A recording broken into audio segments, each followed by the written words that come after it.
فبفكر انسحب. خلاص ننسحب. انا مؤيدك جدا على فكره، لان نفسي احيانا كتير بتقول لي تعالى ننسحب. في مواقف كتير بنتعرض ليها، ومواقف كتير نفسي بتقول لي مستحيل نتجاوزها، ننسحب بكرامه وبشرف. بس كنت بقول لها طب وهنخسر ايه؟ طب ما نجرب نبذل مجهود ونجيب اخرنا، واللي يحصل يحصل. وبعدين هندسه لسه 30 يوم، لسه 30 يوم، ولما نسيب الملعب ما ينفعش نسيبه والماتش لسه شغال. اللعبه لعبتك يا هندسه، يبقى تكفيها لحد لما تموت. وبعدين خلي ربنا يرى منك انك فعلا فعلا فعلا بتعمل اللي عليك، انك فعلا بتحاول وبتسعى وبتجاهد. قال تعالى والذين جاهدوا فينا لنهدينهم سبلنا. فكل تركيزك في الفتره اللي جايه انك ايه اللي مطلوب منك وتعمله وتسعى ليه باقصى جهد قدر استطاعتك. لكن بقى فكره اصل ايه اللي هيحصل والنتيجه وماذا لو وشكلي قدام الناس وافرض ما وفقناش، مش بتاعتنا.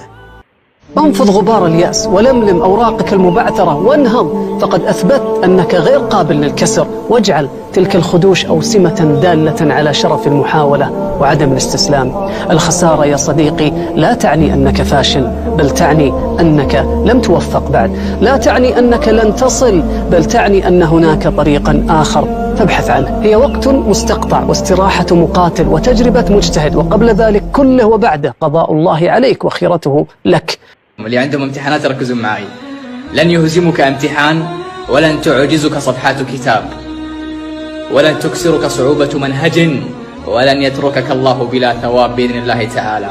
لا تخشى الصعاب، لا تخشى الصعاب، كن متفائلا ولا تفكر بالفشل والانسحاب. اصبر ولا تعجز، سيأتي اليوم لا محالة الذي تحقق فيه النجاح والألقاب. سيفتح الله لك الأبواب، سيسهل.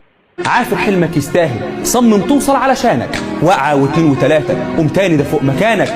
اوعى تسلم ودانك لكلام لو احبطوك، قادر تبني في حطامك توصل رغم الشكوك، قادر والوقت لسه، قادر لو تتعب اكتر اضغط نفسك هتوصل وتشوف حلمك بيكبر. ابدأ من تاني وعافر، بكرة تعبك هتلاقي، اوعى تسلم لفشلك او يا ابني ده مستقبلك، ما تتعاملش مع مستقبلك برفاهيه، اللي هو جه ما جاش خلاص، ده مستقبلك. فما تروحش تقول لحد هو انا ينفع اعيش ولا لا، هو انا ينفع انجح ولا لا، هو انا ينفع ابقى متميز ولا لا. قولا واحدا ينفع، لانك بني ادم، والبني ادم عنده يعني ربنا خالق له عقل. العقل ده طاقه غير محدوده حرفيا. فما تروحش لحد، ممكن انا عقلي يبقى محدود فاقول لك والله ده انت يا ابني امكانياتك على كده، ما كنتش شايف الزاويه المضيئه فيك، ما كنتش شايف امكانياتك كلها، فاقول لك يا ابني انت مش هتلحق، انت امكانياتك على قدك.